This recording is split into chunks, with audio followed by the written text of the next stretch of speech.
Hello, freak bitches. That's deep. That is deep.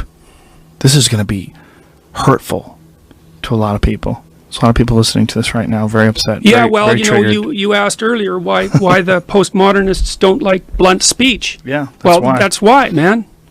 It's like the truth is something that burns. It burns off dead wood.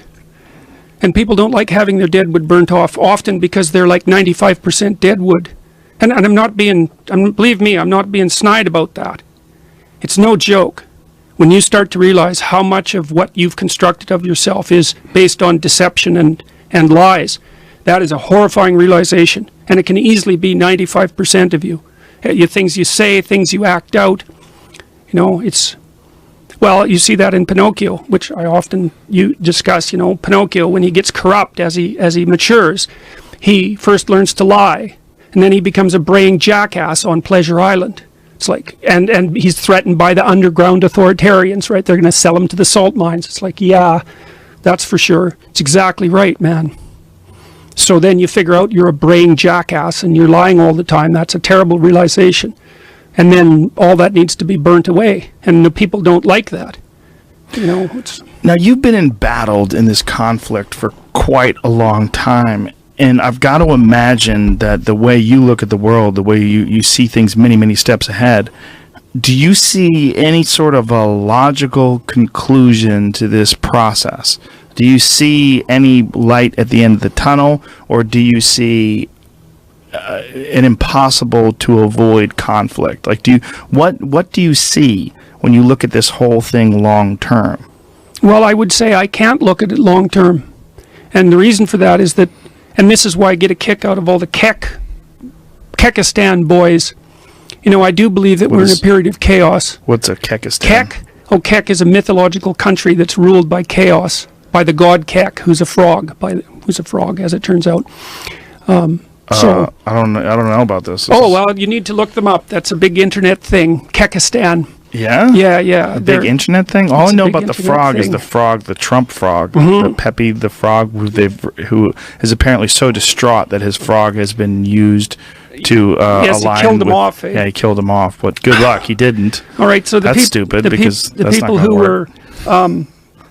were using Pepe, I haven't got the story quite right, but I'll get it mostly right. The people who were using Pepe as a meme. There it is. That's Republic it. of Kekistan. Yeah, so they used this symbol KEK to replace LOL. And the reason they did that was because KEK in Korean means LOL. And so it was just this little joke. K-E-K. Well, then somebody found out these were people who were using Pepe, remember? It's a frog. Then people found out that Kek was an Egyptian god. And he was a frog. And he was between categories. Sort of like a transsexual, by the way. He was between categories.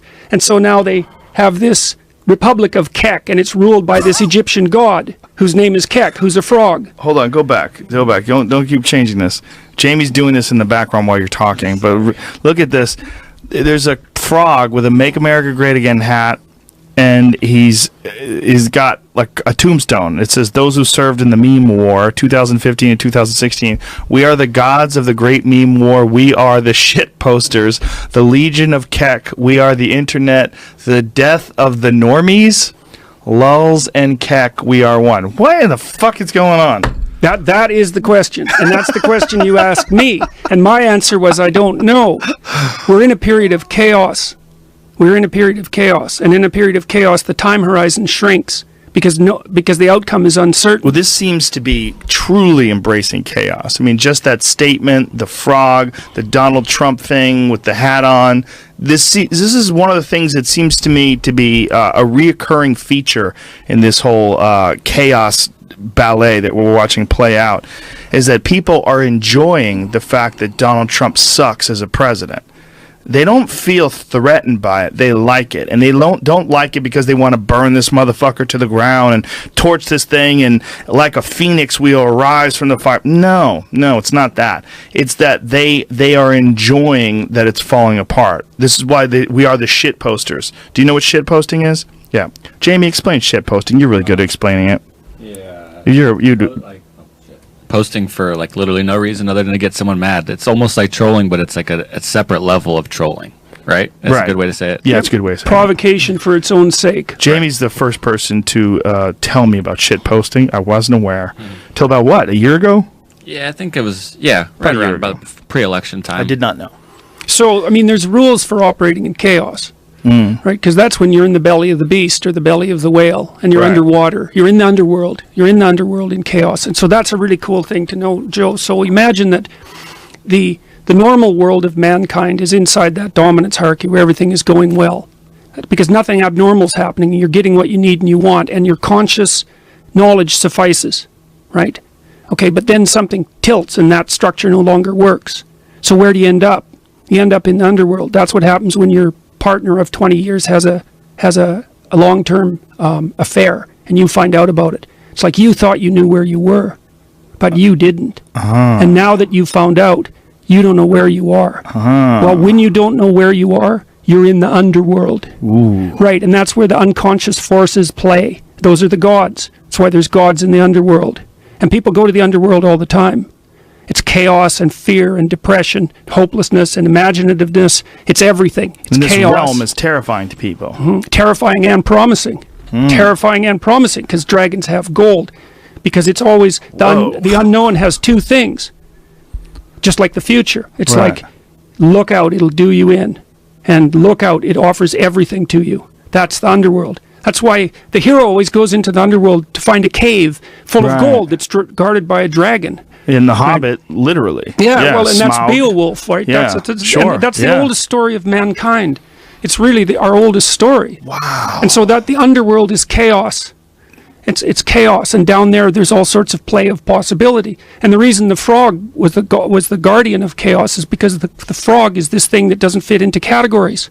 You see, because it's partly water, it's partly land, it's tadpole, yet it's adult, right? So it's like a fish, and then it's like an animal. It doesn't fit. And it's things that don't fit that blow apart the categories, right? Well, that's what the transsexuals do to the category of gender, for example. And that puts you in this state of chaos. It puts you in this state of chaos. And that's what we're in now. We're in a state of chaos. And so what are the rules for operating in a state of chaos? Well, as far as I can tell, the fundamental rule when operating in chaos is tell the truth. So, for example, if you... For the people that want to navigate this successfully. Yep. All you've got, that's what you've got as a shield and a weapon. And that's the guidepost. That's the way through. Well, and you see that in hero stories all the time, you know.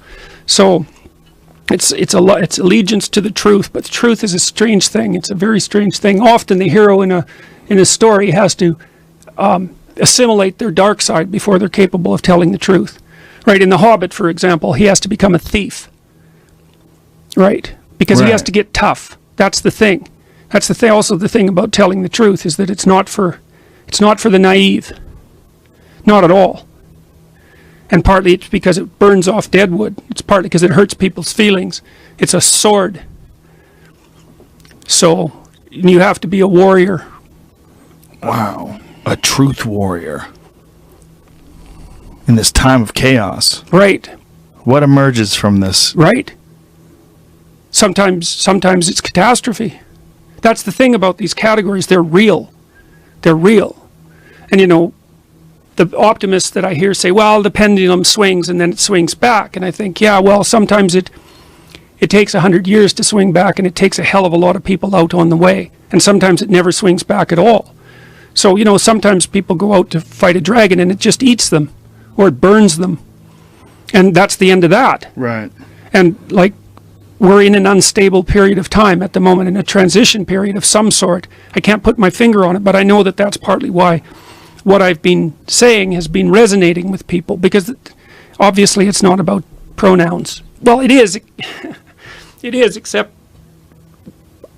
language turns out to be about a lot more than, like, you can't take a little thing like the desire to transform pronouns and think that that's a little thing.